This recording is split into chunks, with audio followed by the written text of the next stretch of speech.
Bueno, buenas tardes a todos.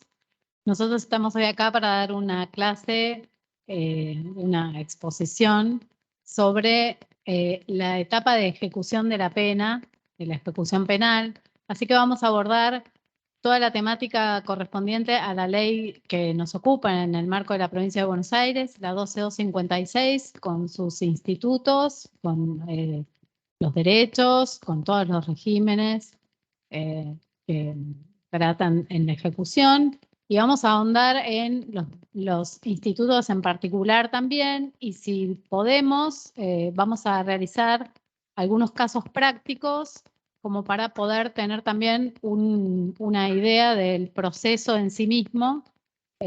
Así que, bueno, vamos a arrancar ahora con la etapa conceptual. Así que, bueno, le doy la palabra al doctor. Vamos a compartir también pantalla con algunas filminas y trabajos que se fueron realizando. No, el otro.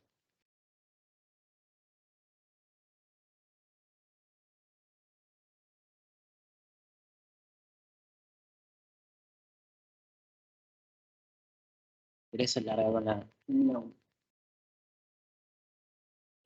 Básicamente, lo primero y principal es decir más o menos de qué se trata, perdón, ahí me dirijo al micrófono. Básicamente de qué se trata la ejecución de la pena, que es el cumplimiento de una coerción aplicada por parte de una autoridad judicial y controlada por el juez designada a dichos fines, ¿no? Básicamente que es el juez un juez que tiene que encargarse de garantizar que se cumpla con los parámetros que establece la ley y los que establece la sentencia. Como bien mencionó mi compañera, la ley aplicable en la provincia es la 12256, más allá de que también se aplica la 24660 como ley marco de la 12256, siempre y cuando no sea menos, menos gravosa que la anterior, ¿no? De la provincial. El objetivo de la ley justamente es que el condenado tenga una reinserción social y eh, que tiende a eso, ¿no? A la reinserción social. Y que se le ofrezcan condiciones dignas en la detención. Pasa si querés a la próxima, por favor. No sé si se verá bien las filminas, pero bueno, ahí básicamente tenemos que la ley 12256 distingue entre régimen de procesados y regímenes de condenados. Entre el régimen de procesados se establece que tener un régimen severo y atenuado, estricto y atenuado. Y respecto de los regímenes de condenados, tenemos el cerrado en su modalidad severa o moderada y el régimen semiabierto en su modalidad limitada y amplia. Posteriormente, después también tenemos el régimen abierto. Como consigna básica, el artículo 6 dispone que estos, a diferencia de la 24660, por eso es digno de señalar, no es secuencial, es decir, un preso puede estar detenido en el régimen cerrado y pasar directamente a un régimen abierto sin necesidad de que pase por los distintos estadios. Bueno, si querés pasar a la siguiente filmina. Es deseable de mencionar también que es el órgano administrativo, que es el que resuelve sobre tanto el paso de los detenidos de un régimen cerrado a un estricto, a un cerrado atenuado o a un semiabierto, no así respecto del régimen abierto, que eso sí lo tiene que decidir el juez.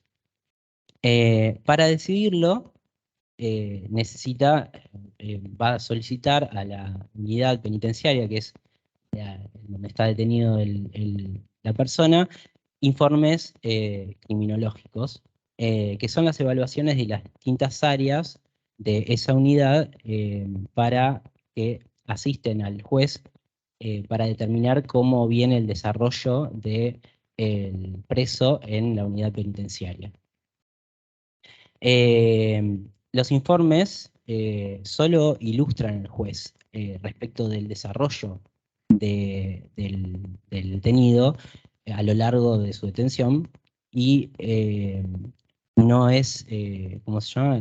No son vinculantes, exactamente. Bueno, también voy a decir que los presos tienen ciertos derechos, tienen derechos que le asiste la ley de ejecución, que después mi compañera acá va a ahondar.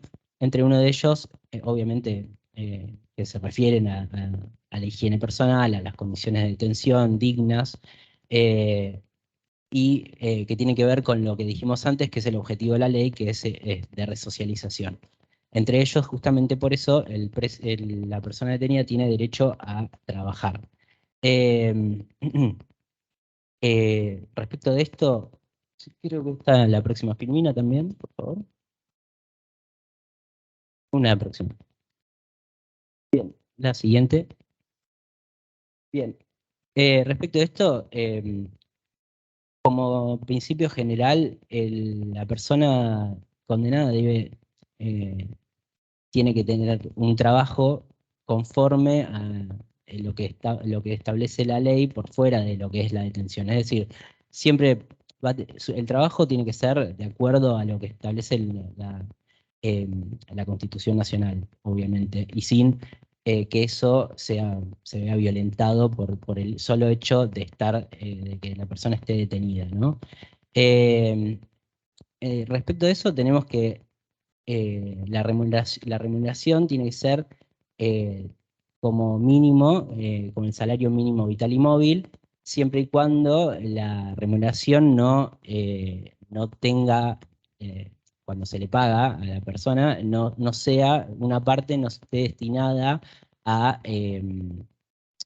solventar gastos de daños y cuestiones que sean específicas que van destinadas al Estado o a eh, alguna entidad alguna entidad de bien, ¿no?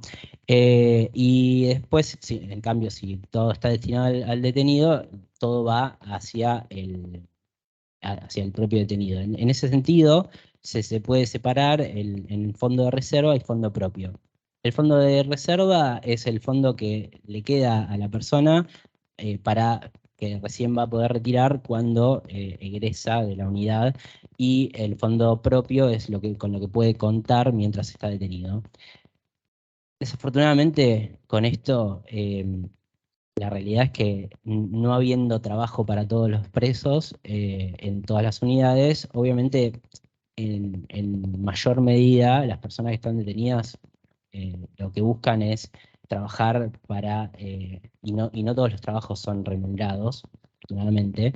Entonces, muchos de los pedidos de trabajo van destinados a que puedan conseguir ciertos beneficios, porque una cosa que ahí vale señalar es que cuando una persona está condenada, el derecho de trabajar también se convierte en una obligación.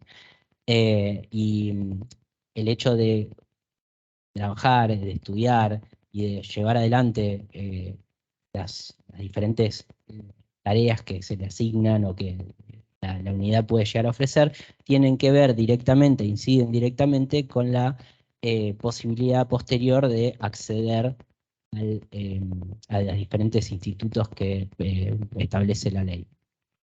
Les paso por próximo. Al siguiente. Bueno, ahora en particular, respecto de los institutos que prevé la ley, tenemos en primer momento el régimen. Voy a mencionar que voy a hablar someramente respecto de los institutos que prevé la ley, de acuerdo a la progresividad que se estableció anteriormente. y que, como dije, no necesariamente son secuenciales, pero que bueno, para esquematizarlo me parece lo más cómodo hablar sobre lo que va de mayor a menor, es decir, primero el régimen abierto. El régimen abierto es lo que prevé la ley para los detenidos que pueden acceder a un establecimiento particular que es que está por fuera de lo que es ¿cómo se llama? La cárcel en sí, intramuros, también se llama programa de casas por cárceles, a unas casas que están por fuera del perímetro de la unidad, y dentro de la cual tienen mayor autogestión. Esa es la característica principal del régimen abierto, ¿no? En donde pueden transitar libremente y lo único que los separa de la calle, por decirlo de una manera, es un alambrado perimetral. En este régimen tampoco perdón, el servicio penitenciario no tiene tampoco la misma intensidad, la misma directiva de controlarlos, sino que solamente acompañan a que la persona pueda eh, estar, tener libre circulación y que no pase nada más allá de lo que, eh, más allá de las cosas diarias, ¿no? Eh, bueno, eh, después tenemos las salidas transitorias. Las salidas transitorias están previstas por el artículo 147 y subsiguientes, 146, 147, y pueden otorgarse a los detenidos por 12 horas, por 24 horas o por 72 horas. Existen, por favor, pasa a las... Ah, ok, bien. Existen dos formas que establece la ley, es una para afianzamiento familiar y otra para fines de estudio. Respecto del primero, lo que tenemos es que la persona que está detenida egresa de la unidad solo a los fines de ir a su domicilio y tener contacto con sus familiares, con su núcleo más cercano, y así de alguna manera poder ir teniendo contacto, ir adaptándose a lo que es el medio libre. A ver, tengamos en cuenta que muchas veces las personas, hasta llegar a unas salidas transitorias, pasan muchísimos años dentro de lo que es un establecimiento carcelario, y obviamente el contacto familiar por fuera de lo que es la unidad es, es necesario, y la adaptación también por ahí es necesaria. Por eso la finalidad justamente es que sea la adaptación progresiva, ¿no? Respecto de la segunda modalidad, que es para los estudios, también se plantea el instituto a los fines de que la persona que cumpla con los mismos requisitos que son establecidos para salidas transitorias con la modalidad de afianzamiento familiar puedan acceder a un plan de estudio tanto básico como superior, medio superior. Bueno, ¿cuáles son los requisitos para entrar a las salidas transitorias? Obviamente, no tener la mitad de la condena cumplida. También establece la ley que no tengan causas abiertas, y creo que algo que está bueno debatir, y creo que también no lo establece, creo que hay una cierta confusión, es que las salidas transitorias se refieren al artículo 133, que habla sobre régimen semiabierto, modalidad amplia, es decir, que a priori quienes pueden acceder a un régimen de salidas transitorias son las personas detenidas en un régimen semiabierto modalidad amplia. Bueno, la realidad es que eso está discutido por una cuestión de que justamente antes hablamos de que no es secuencial el traspaso por los diferentes estadios. Entonces sería por ahí un contrasentido esperar que un detenido esté recién en semiabierto para acceder a las salidas transitorias. Creo que es algo que sí lo establece la 24660, que habla de periodo de prueba. Sí. No, que quería aportar que justamente en esto que vos decís de la ley marco, que es la 24660, sirve para este tipo de institutos ver cuál puede llegar a ser la más beneficiosa, la más favorable a la persona que está condenada. En este caso, la 24660 establece como requisito temporal solamente el cumplimiento de la mitad de la condena, que es una de las grandes diferencias de este instituto con la 256. Claro, pero entiendo que es un poco más restrictiva al momento de establecer el requisito de que tiene que entrar en un periodo de prueba y que no. Bueno, después, ¿qué pasa? Bueno, no tiene que tener causa abierta, que eso ya lo dijimos, y poseer el grado máximo de conducta susceptible de ser alcanzado. No, está bien. También habla sobre las semilibertades. El artículo introduce lo que es la semilibertad, que es las salidas transitorias con modalidad laboral. Creo que ahí la 24660 da prerrogativas más objetivas al respecto, que es que obviamente se tiene que aportar cuál es el trabajo, cuál es el lugar, la retribución que va a conseguir, etcétera, y la discusión está planteada sobre qué actividad puede llegar a desarrollar, si tiene que ser un trabajo formal o no formal, teniendo en cuenta esta discusión y la situación actual de que la cantidad de trabajo informal que hay en la Argentina, sería también absurdo exigir, pero bueno, es una cuestión discutida hoy por hoy. También algo que por ahí bueno, nada, se discute es sobre las posibilidades de salir o no salir, en qué circunstancia y las capacidades que tiene el servicio penitenciario. Algo que agrega la ley es que podrá gozar el detenido que goce este instituto, que es específicamente para que vaya a trabajar y vuelva del lugar de trabajo a la unidad, va a poder gozar de una salida transitoria de 12 a 24 horas. Esto sirve justamente que si el detenido tiene la posibilidad de salir porque tiene, de alguna manera, logró que el juez decida está acorde para hacer salidas laborales, obviamente puede llegar a unas salidas transitorias, y por eso se le otorga esto para que haya también reinserción, para que facilite la reinserción social. Bueno, posteriormente tenemos la libertad asistida, la libertad condicional. Gracias.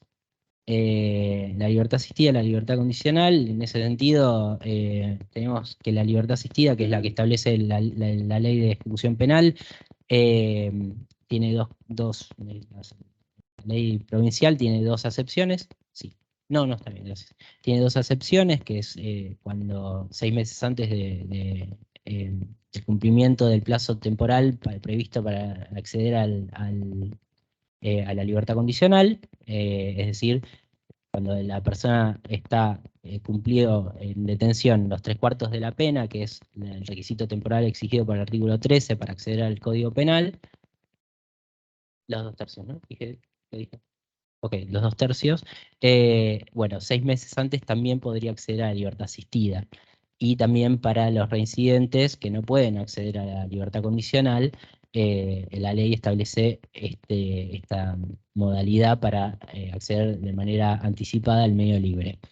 Eh, esta posibilidad de acceder obviamente es la recuperación si bien si al principio dije que era una coacción, la ejecución de la pena era una coacción de la libertad, esta posibilidad sirve justamente para que la persona recupere la libertad ambulatoria, y sin perjuicio de haber recuperado la libertad, tiene que cumplir con reglas de conducta porque sigue cumpliendo pena. ¿no? Entonces, se le imponen obligaciones para que, bajo percibimiento de que si la persona liberada incumple esas obligaciones, se le va a revocar la libertad, ¿no? Entre esas obligaciones es la de no cometer un nuevo delito. Al respecto, cabe aclarar que se considera nuevo delito cuando hay una sentencia que lo declara y está firme esa sentencia. Residir en un domicilio fijado eh, como principales. Y después, bueno, también tener una ocupación laboral. Y al no ser taxativa estas obligaciones que establece, el juez, a consideración de la circunstancia particular de la persona que es liberada, puede imponer otras reglas de conducta, como por ejemplo hacer algún tratamiento psicológico o tratamiento, si no sé si esa persona, claro, si esa persona quizás tuvo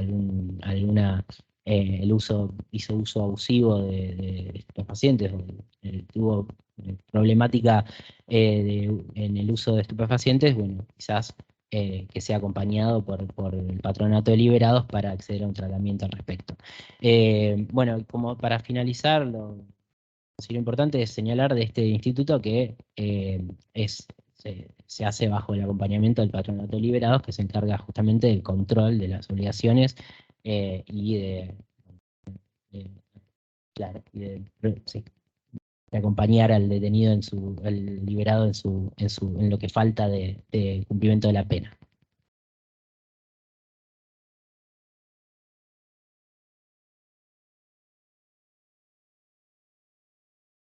Ah, ¿escuchan? No, simplemente quería recordar algunos conceptos que tienen que ver y están vinculados con la ley de ejecución. Básicamente, las garantías constitucionales que tienen abordaje en la ley, y ahí cuando mi compañero mencionaba los derechos de la persona condenada, porque estamos hablando de la ejecución de la pena, o sea, nos remite a aquellos objetivos que tenía la pena cuando conocimos las teorías, las diferentes teorías de las penas, y la finalidad que tiene la pena es la de la reinserción y la resocialización de la persona, de modo tal que la ley se enmarca en ese objetivo y en el cumplimiento para ese objetivo de las garantías constitucionales que las contempla, y vimos que las contempla, por ejemplo, en cuanto a los derechos que tiene la persona privada de su libertad, en el marco de lo que nos impone el artículo 18 de cómo tendrán que ser las cárceles, y en el marco de aquellas garantías que tiene ante cualquier situación concreta, léase sanciones disciplinarias, que ya las vamos a ahondar,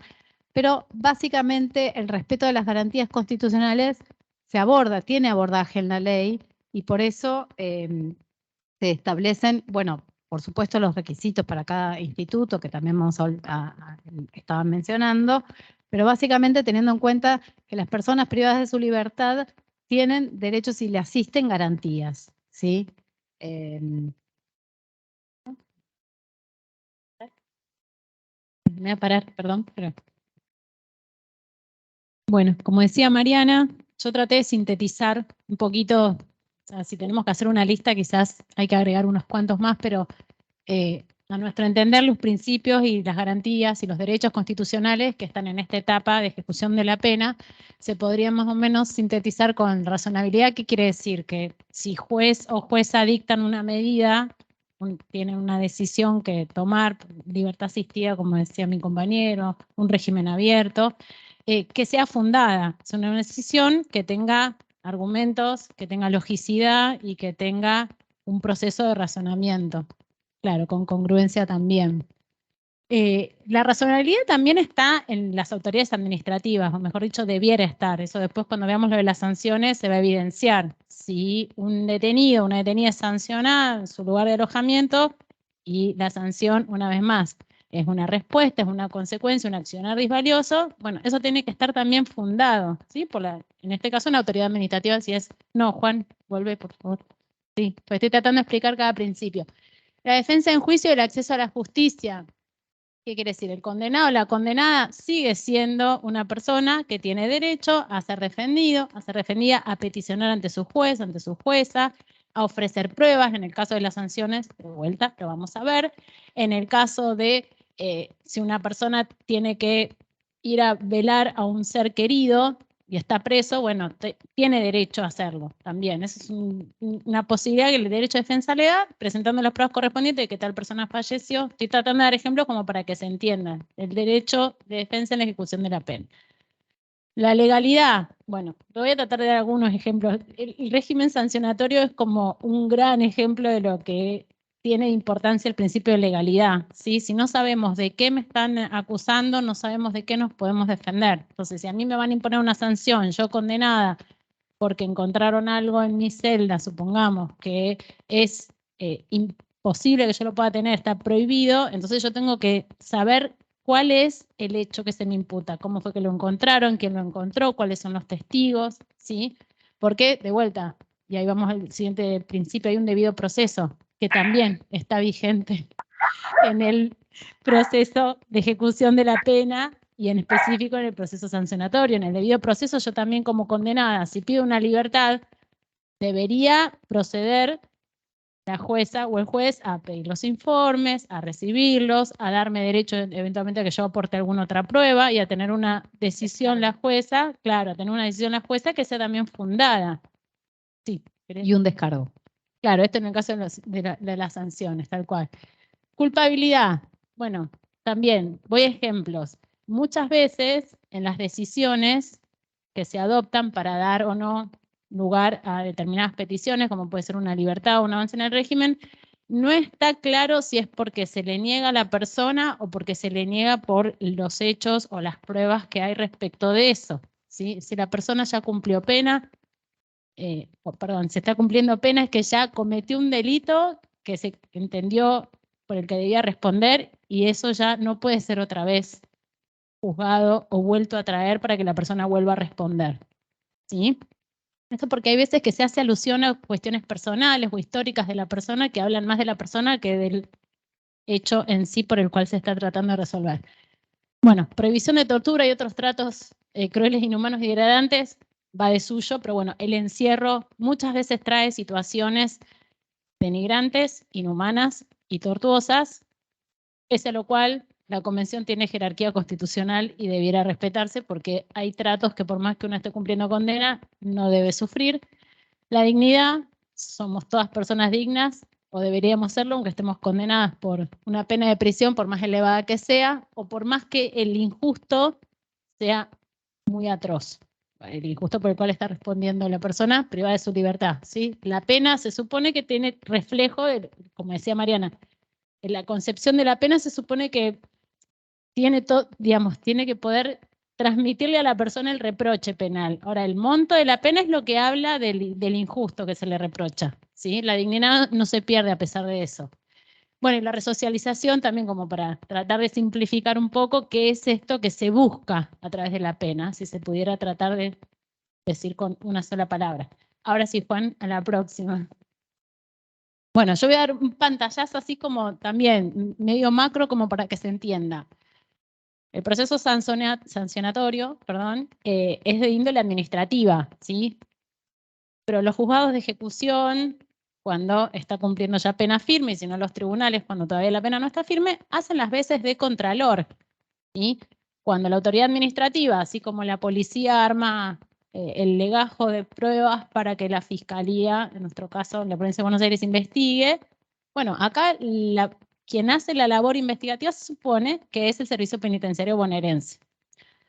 No he visto todavía sanciones aplicadas en comisarías bonaerenses en todos estos años, nunca. Entonces, de vuelta, es un proceso sancionatorio y administrativo que no puede dejar de lado todos los derechos y las garantías que están vigentes, ¿sí? Entonces, tiene que haber una descripción clara del hecho que se le imputa a la persona, tiene que haber algún momento del día en el que eso haya sucedido, algún lugar, todos los requisitos que nosotros a nivel procesal exigimos para lo que es un relato de un hecho delictivo es idéntico al que debería cumplirse al relatar una sanción, perdón, al relatar un hecho infractor que después es producto de una sanción. ¿Por qué? Porque esto le permite también al detenido o la detenida defenderse, saber qué es lo que puede o no decir en su defensa. Y de vuelta, si la persona que está condenada cree que es injusto que le atribuyan esa sanción, va a tratar de defenderse, sea verdad o sea mentira, está dentro de sus prerrogativas. La audiencia de descargo entonces también tendría que ser ante la autoridad administrativa, el aporte de pruebas, en el mejor de los casos, con comunicación con sus abogados y abogadas, y la decisión administrativa, una vez más, tendría que ser fundada por lo que decíamos al principio de la razonabilidad de los actos de gobierno. Y obviamente, ¿quién está encargado de la ejecución de la pena? Un juez. Bueno, ese juez se tiene que enterar lo más rápido posible. Está bien, la ley establece términos fatales, pero ese juez se tiene que enterar lo antes posible porque la sanción implica para el detenido mayor perjuicio. Está encerrado más tiempo, está privado de más actividades, o sea, es el encierro del encierro. Entonces, la persona que es responsable de ejecutar la pena es juzgado de ejecución y debe conocer esta situación a la brevedad. Por eso traté de alistar los principios constitucionales que deberían estar vigentes en este proceso. Sí. Y agrego que, obviamente, que además de cumplir dentro del establecimiento una pena, dentro de una pena, después la sanción disciplinaria influye en los demás Doble perjuicio, tal cual. Bueno, como para no desatender el resto de los principios que también tienen que estar específicamente en esta etapa. Si querés pasamos a la próxima, Juan. Uy, se corrió todo. Bueno, no importa. La idea era con un ejemplo con el estímulo educativo, que es un instituto bastante clásico, por lo menos para la defensa, suele ser primordial que aquellas personas que han podido realizar cursos, formarse, que han puesto un empeño mayor en, a pesar de estar encerrados en las cárceles bonaerenses y que no haya cupo, poder adquirir herramientas, todo esto en pos también de forjarse mejor para el futuro y también les computa para la pena. Pero bueno, hay bastantes discrepancias entre la ley de ejecución provincial y la ley de ejecución nacional. Yo traté de armar un esquema que ahora quedó medio borroso, pero bueno. Ay, gracias. Yo más que nada para quienes lo están viendo que lo puedan también tener con claridad. Gracias. Bueno, la ley provincial en el 41 bis establece, a mi modo de ver, y esto lo digo así sin problema, es como bastante vaga, bastante difusa y pone muchos términos y muchas exigencias a la persona que está condenada. ¿Por qué? Porque se le imponen aspectos que después son difíciles de comprobar. Habla del espíritu de trabajo, del interés de ser mejor persona, por poco no le ponen al condenado, y el tema es que tampoco se dice cómo se demuestra el espíritu de trabajo. Quizás a veces baste con decir yo quiero trabajar, y quizás hay veces que se exige que esa persona trabaje para ver si el espíritu de trabajo lo tiene o no. Hay algunos conceptos que son discutibles. Entonces, cuando la ley establece algo tan vago y confuso, bueno, puede dar lugar justamente a la anulación de derechos. La ley provincial también exige que la conducta sea ejemplar 10. Y bueno, va de suyo que a veces la conformación de la conducta no está muy bien fundamentada ni muy bien explicada, entonces no sabemos cómo se arriba a un 10, a un 9 o a un 7. Hay veces que sí está explicado y otras veces que eso falta como información de calidad. No, que además tiene que ver también con el tiempo de evaluación que requiere, porque la evaluación no es permanente y constante, con lo cual no es que tarda un tiempo en los periodos de evaluación, yo creo que son 6 meses, según el decreto son 6 meses, entonces en esos 6 meses puede llegar a haber accedido a la conducta ejemplar, pero con el tiempo, a veces relacionado con el tiempo formal que lleva dentro del servicio penitenciario por su paso previo en una comisaría, tal vez no llegó a tener la cantidad de tiempo necesario para acceder al ejemplar. Claro, es gradual también. O el concepto al no haberse formado tampoco le pueden dar una calificación conductual con un número. El concepto no formado sucede en aquellas personas que son de reciente ingreso en una unidad penitenciaria, de modo tal que no forma concepto porque hasta ahora no ha podido pasar 1 o 2 periodos de evaluación, de modo tal que no se puede acceder a qué concepto tiene. Con lo cual es un ni, digamos, Exacto. ¿no? Sí. Entonces, como es un ni, probablemente le repercute en contra. Bueno, y otra cosa que para mí es clave es cómo concibe la ley provincial este estímulo educativo. Lo ve como una suerte de gracia, como una suerte de recompensa. Bueno, hiciste esto, demostraste espíritu de trabajo, tenés conducta ejemplar 10, no se sabe si sostenido o no, o bueno, conducta ejemplar 10, en el mejor de los casos, bueno, te damos 10 días por día de prisión, por año de prisión, perdón, como para recompensarte por este esfuerzo que hiciste. Ahora, la ley nacional, que a mi criterio es mucho más clara, precisa y para la defensa es mucho más fácil poder también sacar los tiempos que uno necesita cuando pide este instituto, que es realmente muy beneficioso para las personas que están haciendo estudios de grado, de posgrado, terciarios, universitarios, cual fuera. Y curso de capacitación profesional también. Por eso bien arriba puse que no es un adelanto, no es una conmutación de pena, es la posibilidad de acortar tiempos para institutos de salidas transitorias, libertad asistida, libertad condicional. No es que si la pena me vencía el 2 de agosto, con estos cursos yo me voy libre el 2 de abril. No funciona así. El vencimiento de la pena sigue estando intacto. Lo que cambian son los institutos. Entonces, lo que establece la ley nacional es sencillamente cuánto le corresponde al condenado o a la condenada por cada curso que hizo. Y el curso no es solamente decirle a la jueza, mirá que yo hice un curso de cocina. No, es acreditar fehacientemente que concurrí regularmente y que lo aprobé. ¿Sí? No es simplemente la mención del curso. Entonces, la ley nacional establece por cada curso realizado y asistido y cursado y aprobado, tanto de descuento. Y no se pueden acumular hasta más de 20 meses, por lo cual también establece un tope. No hay más de 20 meses de adelanto en los institutos de libertad anticipada. Bueno, por eso a mi criterio la más beneficiosa claramente es la 24660. Bueno, ahora sí podemos pasar a la próxima, como ya para ir cerrando. No quería dejar de tocar el tema de las medidas de seguridad, que hay veces que son subestimadas, pero son cumplimiento de pena privativa de la libertad. Estamos hablando de personas que serían inimputables, declaradas obviamente por la justicia penal, pero la realidad es que están presas y que siguen teniendo derechos y que esas medidas de seguridad, si bien son atemporales, por eso el signo de pregunta si tienen tiempo las medidas de seguridad, lo cierto es que sí deberían ser controladas. Debería haber informes semestrales por parte del cuerpo de profesionales interdisciplinarios que asisten, acompañan y le dan tratamiento a la persona con medida de seguridad. Y esos informes deberían ir evaluando y reevaluando la necesidad de mantener esta medida de seguridad. ¿Sí? Porque muchas veces puede ser que la persona pueda tener una externación o mismo hacer uso de algunas de las salidas que mencionaba mi compañero anteriormente, como para ir viendo si al medio libre se puede ir adaptando, aún con una patología psiquiátrica, realizando un tratamiento ambulatorio, o bien internado en otro lugar donde no esté cumpliendo pena, ¿sí? Y el control jurisdiccional lo deberían hacer los jueces y las juezas de estos informes semestrales, ¿sí?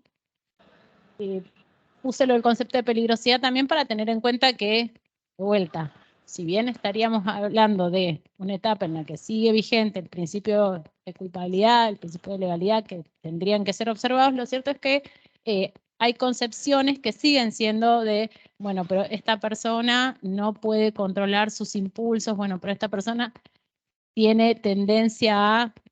hay determinados conceptos o términos que deberían ser precisados como para decir, bueno, si esta persona realmente no puede egresar y necesita determinado tratamiento, ser específicos y ser bastante objetivos en eso, no, de vuelta, no caer en clichés o en términos que refieran a la persona en sí. Y bueno, me puse ahí una nota, o sea, sé que no es la ocasión, pero bueno, hay también una nueva ley de salud mental, nueva, no es que sea de ahora, pero es la ley vigente que es con otro concepto que es el de la desmanicomialización, y que tiene que ver con justamente pensar a la persona que tiene una enfermedad psiquiátrica no como alguien a quien tenemos que mantener aislado o aislada de la sociedad, sino alguien a quien hay que darle las medidas, otorgarle asistencia, darle los programas para que pueda de a poco ir conviviendo pacíficamente con el resto de la sociedad.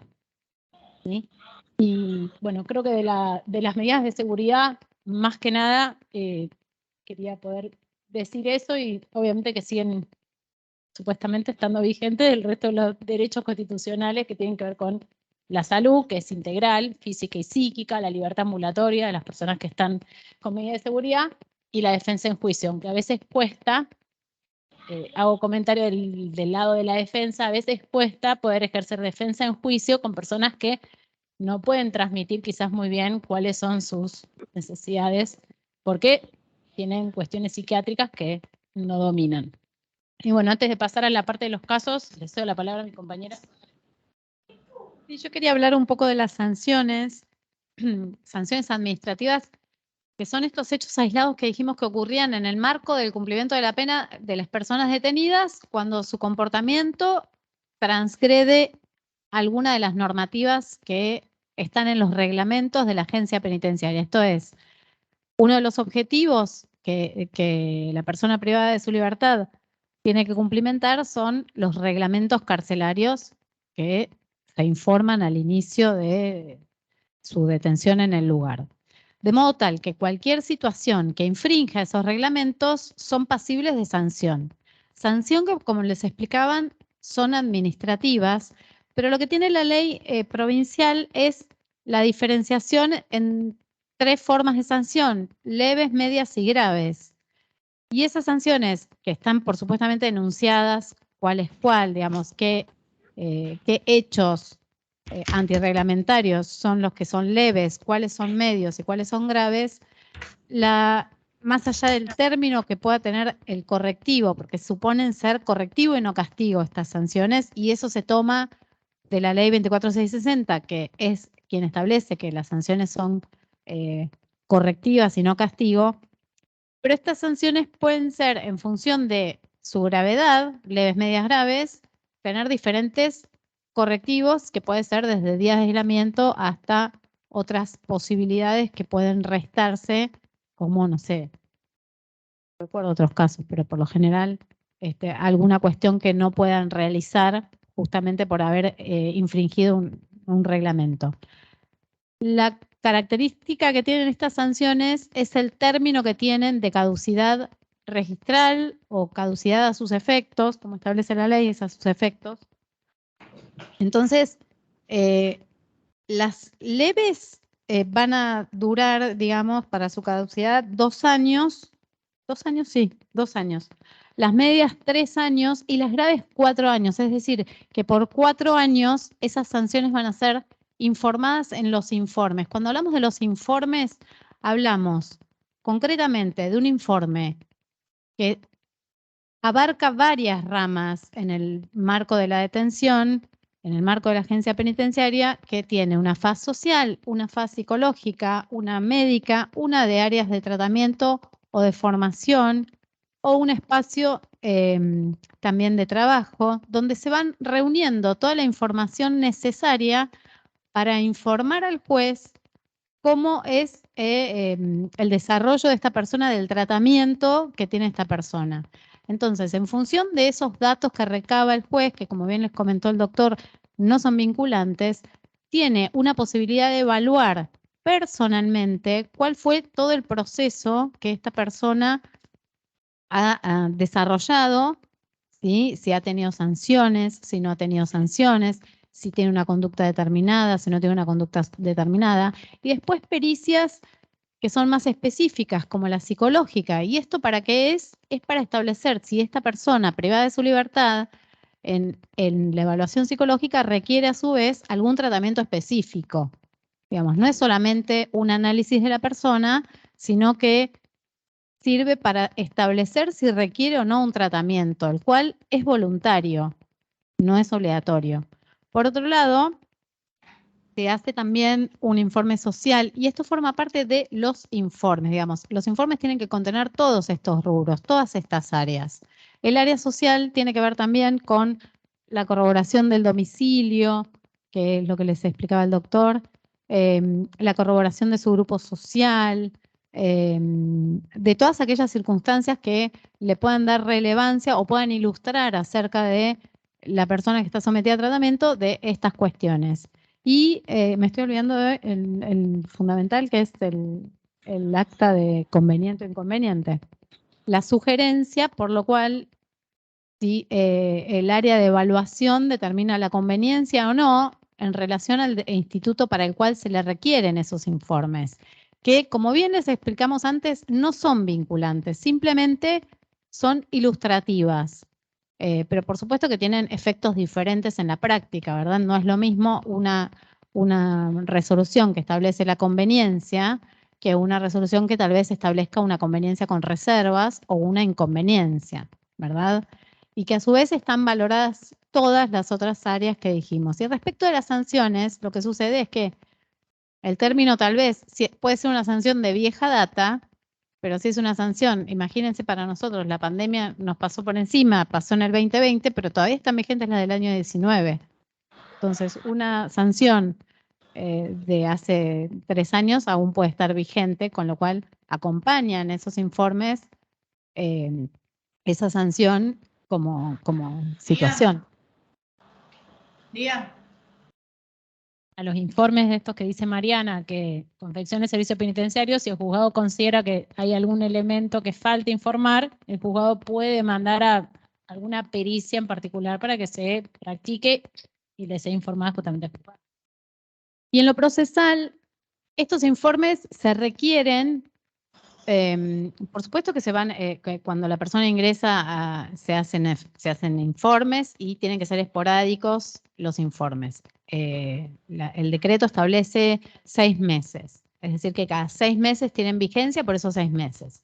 Entonces, cuando formalmente la persona privada de su libertad y su defensa solicitan al juez de ejecución, que es el que controla la ejecución de la pena, y le solicitan un beneficio determinado, cualquiera de los institutos que mencionamos, sea la libertad condicional o cualquiera de los otros institutos, entonces lo primero que va a hacer el juez es efectuar, primero visualizar en el legajo de ejecución, que ya deja de ser una causa y se transforma en un legajo.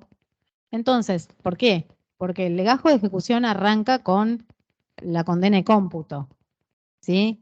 Estamos hablando de la última etapa de la pena. Entonces, todo lo anterior no ingresa al legajo de ejecución.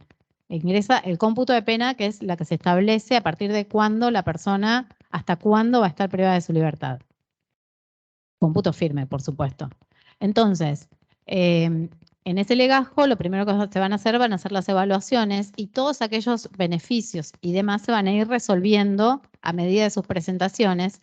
Y si llegase una presentación y los informes no están vigentes, el juez los requiere hasta que lleguen los informes hasta que se evalúen todas las áreas en el penal o por la agencia penitenciaria y la agencia las remite al juez de ejecución. Luego, porque nos estamos adentrando en lo procesal en sí, porque vamos a hablar de casos, luego lo que sucede es que el juez correvista a las partes. Las partes son la fiscalía y la defensa para que opinen respecto del tratamiento de lo que estamos solicitando. Puede ser de régimen abierto en adelante, régimen abierto, salidas transitorias, libertad asistida, sí, condicional, nada más. El estímulo educativo también. Pero el estímulo educativo tiene que tener justamente en los informes, por lo general se corrobora y se certifica todas aquellas cursos o estudios formales que hayan sido cumplimentados y aprobados, de modo tal que a modo ilustrativo ya vienen incorporados esa información, de modo tal que se acompaña el pedido. Pero por otro lado, luego de esas vistas que se corren las partes, se resuelve el beneficio, ¿sí? Y una vez que se resuelve el beneficio, por supuesto, procesalmente, si es una resolución adversa, se puede apelar. Vamos a ir a los casos, ¿no? Nosotros teníamos planteados unos casos, ejemplo, testigos, pero bueno, como no vamos a poder interactuar de una manera, digamos, claro, armar grupos, entonces lo que vamos a hacer es tratar de resolverlos nosotros, poniéndonos nosotros en cada rol. Veremos ahora cómo definimos los roles, porque bueno, pero bueno, la idea es ejemplificar básicamente un caso X, un caso donde hacemos una petición y ver, fundamentar y tratar de resolverlo de modo tal de qué es lo que se puede pedir, qué es lo que no se puede pedir y cómo fundamentamos para resolvérselo en el momento.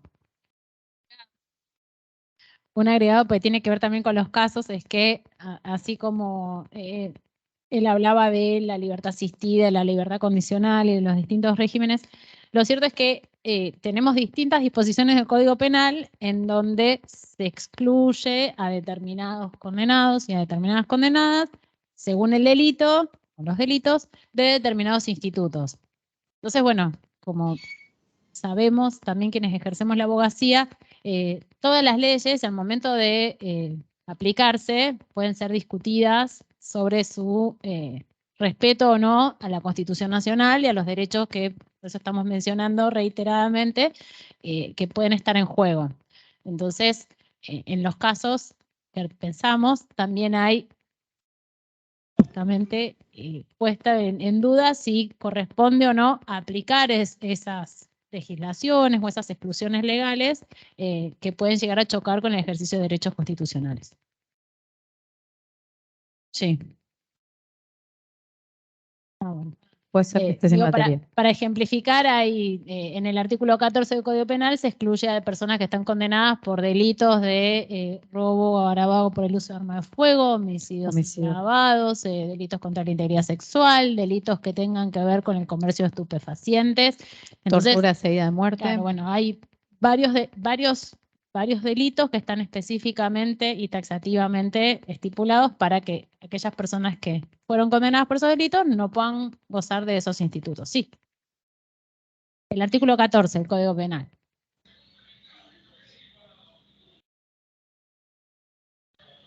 También vale aclarar que fue modificado en el 2017 ese artículo, que lo hizo más restrictivo todavía, ¿sí? O sea, agregó delitos, básicamente, tipos penales, claro.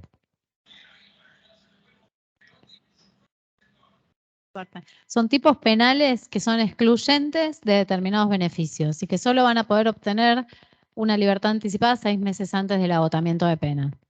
Es taxativo, ¿sí? Claro, porque tanto en la ley de ejecución nacional y provincial como en el Código Penal hay exclusiones para salidas transitorias y libertad condicional, así como los dos institutos que tienen restricción legislativa de delitos para su concesión. No sé si se lee bien. Bueno, la idea de armar los casos también tenía que ver con que se supone que la etapa de la ejecución de la pena también sería oral, pero no estaría sucediendo. Entonces pensábamos justamente en escenificar cómo sería para un condenado o una condenada estar en una audiencia en la que se discutiera si se le concede o no una libertad anticipada o unas salidas transitorias. ¿Definimos los roles? ¿Quieren?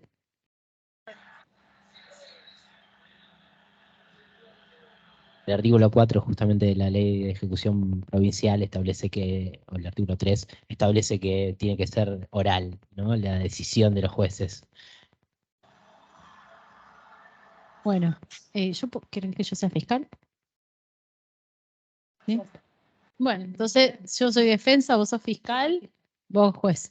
Bueno, voy a leer resumidamente, ¿no? Como para no irnos por las ramas tampoco. Es una persona condenada por el delito de tenencia de estupefacientes con fin de comercialización, tiene conducta ejemplar 10, no tiene sanciones disciplinarias a lo largo de su vida carcelaria, está en términos de libertad condicional, hizo cursos de formación profesional, en la cárcel terminó la escuela secundaria y por el estímulo educativo, como hablamos hace un rato, según la ley nacional, ya le habría correspondido este instituto hace 6 meses. en términos temporales, ¿no?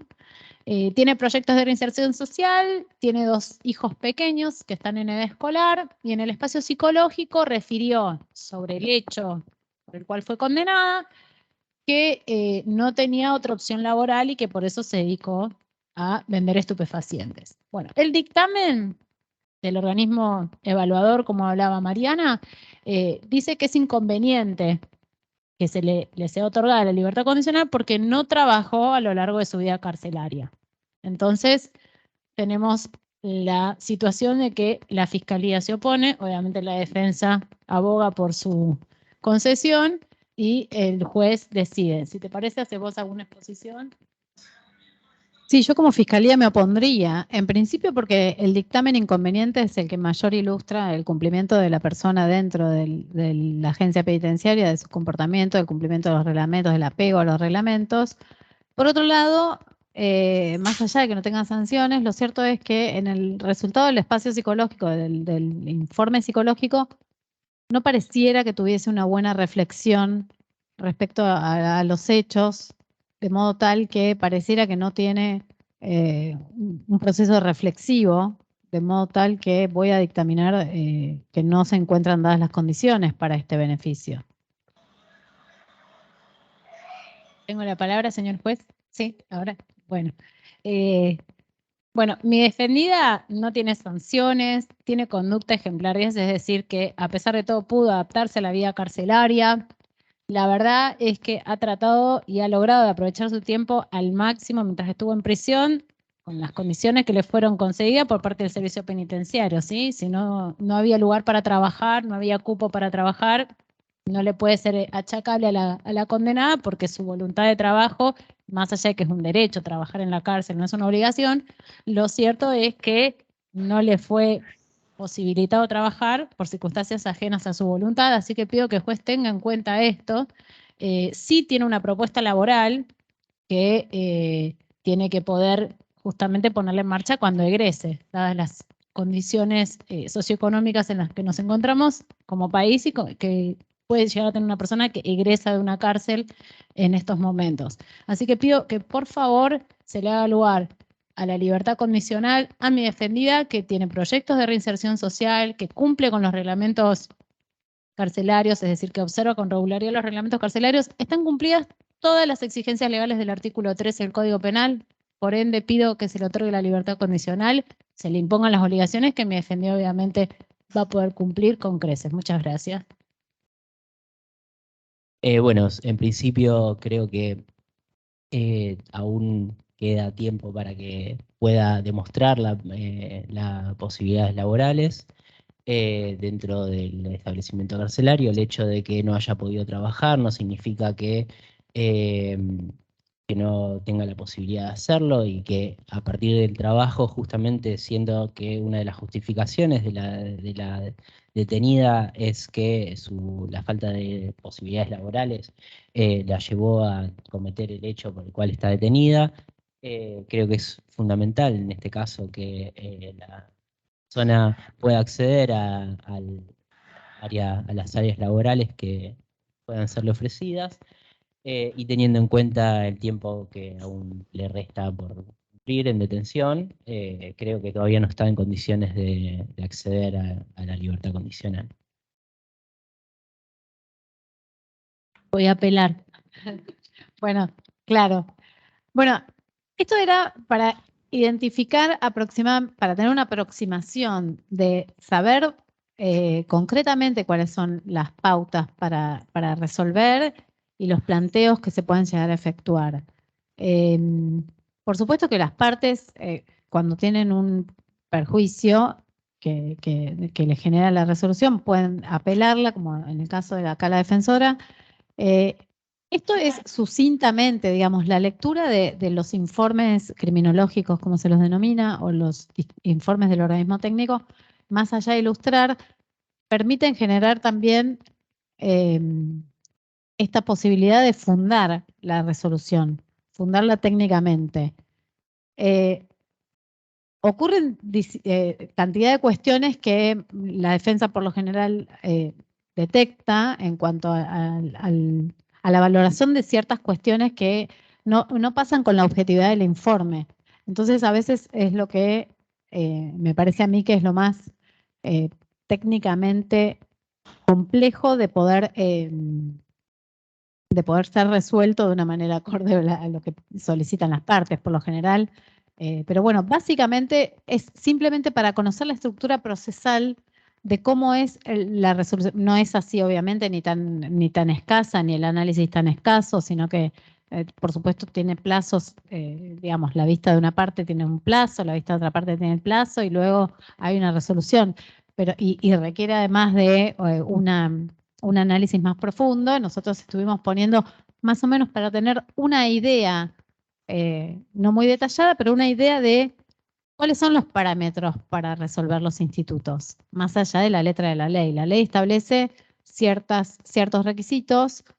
Además de los requisitos, tenemos estos parámetros que son los evaluativos, y los parámetros evaluativos son los que se transmiten luego a las decisiones jurisdiccionales. Por ejemplo, hay información, como dice Mariana, en el legajo para un instituto puede haber 10 hojas en total, ¿sí? De elementos de prueba y de información a veces escasa o a veces más completa. Pero lo que la persona en un espacio de intimidad puede llegar a decirle a un profesional del área de la psicología, su reflexión sobre el delito, hay una discusión sobre si se le puede reprochar aún para un instituto de libertad anticipada a la persona condenada, se le puede seguir reprochando lo que esa persona piensa respecto de por qué hizo lo que hizo. Ya está cumpliendo pena. ¿Se puede o no se puede? Digo, es un debate, no es que, por eso también lo pensamos al caso como para poner algunos términos que son corrientes, claro, y que pese a eso están en discusión. ¿Y por qué la libertad condicional? Bueno, es un delito que el artículo 14 del Código Penal excluye para este instituto. Hay quienes lo aplican en el artículo 14, hay quienes no. Claro, sí, sí, y además, sí, la fase subjetiva, ¿no? Definitiva, la libertad condicional es un derecho que tiene el detenido, no es no es un beneficio. Entonces, ¿qué es lo que realmente se le puede establecer? A ver, como parte objetivo, el artículo 13 lo que dice para acceder a la libertad condicional es que cumpla con los reglamentos carcelarios. Entonces, el hecho de no tener sanción disciplinaria, en principio, sería un punto muy a favor para el detenido que pueda acceder o no a la libertad condicional. ¿Cuánto se le puede, si bien, como hablaba hoy más temprano, el trabajo para quien está condenado es una obligación, además de un derecho, cuánto se le puede exigir que trabaje cuando además, obviamente, con la defensa acá en este caso, no tenía todas las posibilidades de trabajar? Entonces, lo que pasa que, como decimos, en el papel o en la audiencia, pero lo que refleja la audiencia también tiene que ver con el informe, no está el servicio penitenciario diciéndole al juez, bueno, lo que pasa es que la reja no se abrió de tal hora a tal hora, entonces, bueno, o no hay cupos laborales, etcétera, ¿no? O sea, eso también el juez quizás a veces lo puede llegar a contemplar si se informa, y si no se informa, obviamente no tiene posibilidades. No, yo quería acotar respecto de el dictamen inconveniente porque no trabajó, los motivos por los cuales pueden no trabajar. Yo lo considero un derecho solo. Aclaro, porque bueno, me hago cargo, para mí es un derecho, está en la parte de los derechos. Lo dice la ley. Pero más allá de eso, pienso que para poder contrarrestar la inconveniencia de que una persona, de que sea inconveniente porque no trabajó, tengo que justificar el no trabajo. De modo tal que para mí el no trabajo puede obedecer a falta de espacio, falta de cupos, falta de actividad que pueda desarrollar efectivamente, porque yo para saber si una persona puede trabajar de determinada cosa, tengo que saber si tiene las capacidades suficientes para trabajar y desarrollar esa tarea. Entonces, de la amplia gama de tareas que pueden llegar a ver, me pregunto si tal vez la persona podría efectuar alguna de esas tareas o no.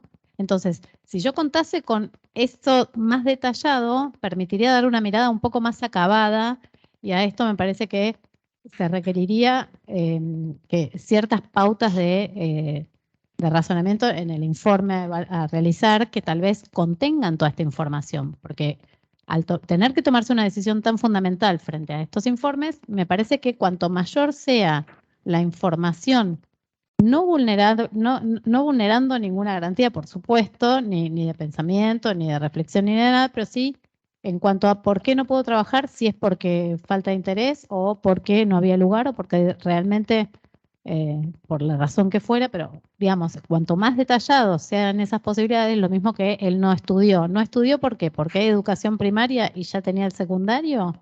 ¿O porque está solamente, hay cupo solamente de secundario y no terminó el primario, entonces no puede entrar? O claro, o no llegaron, claro, como no llegó el certificado de aprobación de la primaria, no puede ingresar al secundario y entonces se pierde un año lectivo.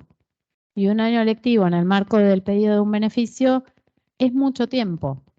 Es mucho tiempo. 6 meses es mucho tiempo y ya de una evaluación a otra es mucho tiempo. Y también uno de los aspectos también tendría que ser más evolutivo en cuanto a el análisis pormenorizado de la evolución tratamental, si se supone como técnica. Claro, y en ese sentido, si se le niega la posibilidad de recuperar la libertad porque no pudo trabajar en la cárcel, es también esto que decís vos. ¿Cuándo puede el servicio penitenciario garantizarle a esta condenada que vaya a trabajar? Eso es algo que ni siquiera se puede prever, ni de parte del servicio penitenciario ni de parte de los juzgados, pero la obligación termina quedando como flotando, porque nadie la puede cumplir. Sin perjuicio que, esto que vos mencionabas también, el Patronato de Liberados debería ser una entidad que está ahí lista para empezar a intervenir cuando la persona es liberada y ahí disponer todo el abanico de posibilidades de programa, porque una persona que sale de la cárcel empezar a trabajar, ¿cómo? Sí, no, de hecho nos ha pasado, en el juzgado nos ha pasado en reiteradas oportunidades que la persona manifiesta que no tiene un domicilio de egreso y en algún momento va a egresar cuando venza la pena y nos encontramos con situaciones de cercanía, de agotamiento de pena, y bueno, ¿y esta persona dónde va a ir a vivir? No tiene que ver con los beneficios, con los institutos, pero evidentemente el Patronato de Liberados tiene que accionar de tal manera para que las personas puedan egresar de la unidad penitenciaria con cierto programa, obviamente. Sí, son programas de contención o de apoyo, acompañamiento que acompañe a esa reinserción que se pretende desde el día 1, porque digamos, si la idea es la reinserción social, más allá de la resocialización que pudo haber tenido en función de sus necesidades de resocialización, o puede haber una necesidad de resocialización primaria o una resocialización diferente, la requerida para cada persona. Claro, entonces, es necesario la individualización de los requerimientos y también es necesario el acompañamiento y en la asistencia posterior, yo creo que es fundamental. La ejecución de la pena, ¿no? Bueno, se nos fue el asistente, voy a pasar al próximo caso.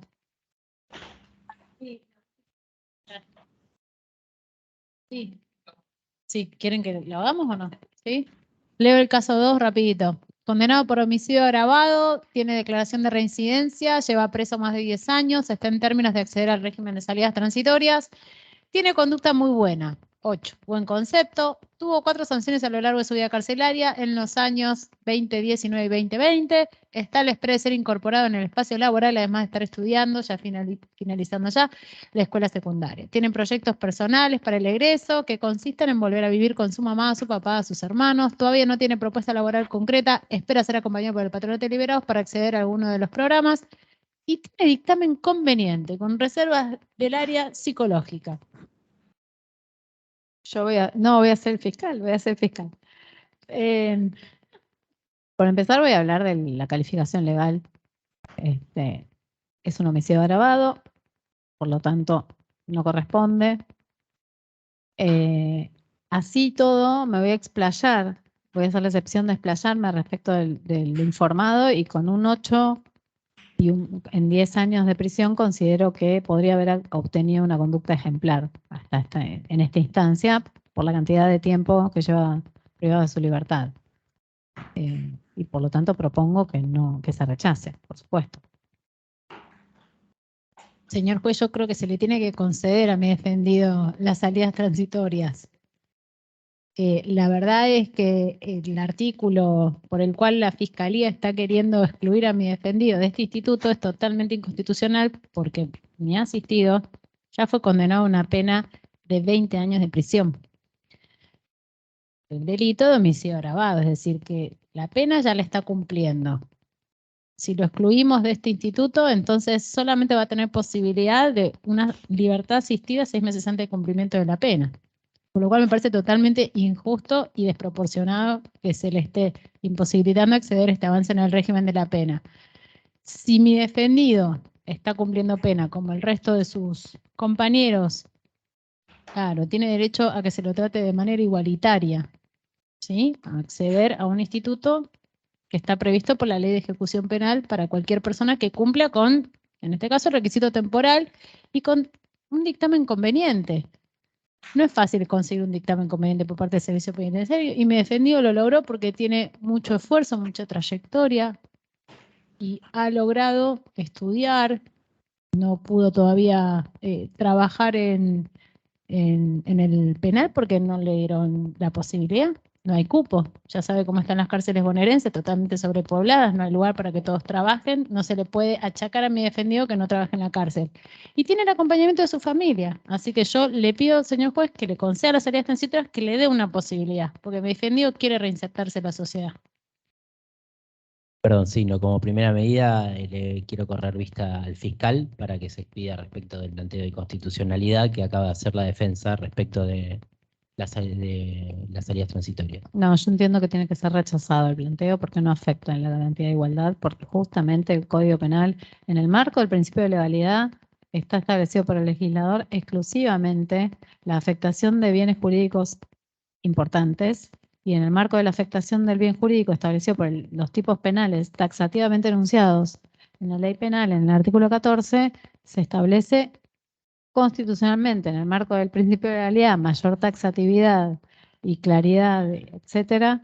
Entonces, y la certeza requerida, en el caso tenemos la certeza necesaria para poder solicitar que se rechace este planteo de constitucionalidad porque no afecta a las garantías. Bueno, pasando a explicar lo que plantea la defensa y el fiscal, hay evidentemente esta persona está condenada por un delito por en el cual está impedido de acceder a las salidas transitorias. Desde el juzgado se entiende que efectivamente no se ve agredido el principio de igualdad que peticiona la defensa, porque este principio de igualdad se refiere a personas iguales que hayan cometido delitos iguales. Es decir, en este caso, no sé, la persona tiene la posibilidad de acceder a diferentes estadios, diferentes regímenes que ya explicamos antes, como el semiabierto, el régimen abierto, etcétera, incluso la libertad asistida 6 meses antes de el agotamiento de la pena. Por lo tanto, el principio de igualdad no se ve afectado bajo ningún concepto. No obstante ello, el hecho de que tenga una conducta muy buena 8 va en contra, obviamente, de lo que establece el artículo 147, que uno de los requisitos perdón, 147, que uno de los requisitos es tener conducta ejemplar y el máximo guarismo posible de ser logrado según el tiempo que lleva detenido. En este caso, esta persona lleva detenida varios años y efectivamente no llegó a tener una conducta ejemplar, sino que en este caso tiene una conducta buena 8. Más sin perjuicio de ello, y que obviamente esto no es un requisito objetivo a mi criterio, sino que es uno de los requisitos también que suma a toda la totalidad de las cuestiones que están siendo analizadas en este caso. Entiendo que el hecho de no estar incorporado en el espacio laboral es fundamental, por más de que esté en lista de espera. entiendo que esta persona tenga que ser incorporada en el espacio laboral, para poder justamente adquirir herramientas que le permitan una posibilidad en el afuera de trabajar y una, no sé cómo lo puedo decir en palabras, que una intención, ¿cómo se dice? Bueno, que cuando salga tenga esta voluntad de trabajo, y no, que no llegue a la calle sin ninguna propuesta laboral, y esto se suma a la cuestión de que evidentemente no tiene una propuesta laboral concreta, por lo tanto, en principio, esta persona no podría acceder a salidas no podría acceder de manera correcta al medio libre, de forma anticipada, por lo que propongo en este caso que, por medio del patronato de liberados, se busque la posibilidad de una propuesta laboral. Más allá de eso, siendo que las salidas transitorias no tienen que ver con las salidas con una salida laboral, sino con el afianzamiento de la persona en el núcleo familiar, bueno, entiendo que las cuestiones señaladas antes, que esto es la conducta muy buena 8 y la falta de trabajo en la unidad, y teniendo en cuenta ¿cómo se llama? La calidad del delito por el cual está detenido, que requiere mayor afianzamiento, es que no voy a hacer lugar a las salidas transitorias. Voy a apelar también por afectación a derechos y garantías constitucionales. Bueno, esto fue más o menos, claro, tratar de dar una síntesis, ¿sí? Obviamente quedan cosas afuera, pero creemos, ¿no?, que lo primordial estaría allá. Sí, la idea era dejar un panorama más o menos claro de la etapa en sí, de los elementos que constituyen la etapa de ejecución, de cuáles son los beneficios que puede tener una persona privada de su libertad en el marco de una condena penal y cuáles son sus derechos a de los que puede gozar estando detenido y privado de su libertad. Así que en este punto tratamos de explicarle todos los institutos posibles en función de los tiempos de detención, tratar de contarles cómo son las evaluaciones y además, como vieron, tratamos de hacer un planteo de partes en el marco oral de cómo podríamos tratar un caso testigo en este caso. Pero bueno, era la idea un poco de ponerle agregarle alguna cuestión un poco práctica para poder llevarlo a la realidad. Así que bueno, esperamos que haya servido, aunque sea, y si tienen alguna duda, pueden preguntarla en el chat. Bueno, si no hay dudas, vamos a... Nada, si no hay dudas, los saludamos y les agradecemos a todos los que estuvieron conectados, porque los vimos acá, así que les agradecemos mucho. Gracias, buenas tardes y bueno, abiertas a las inquietudes. Bueno, también me sumo a los saludos de mis compañeras. Muchas gracias por todo y por la posibilidad. Así que, y gracias por estar conectados. Les mando a todos un saludo grande.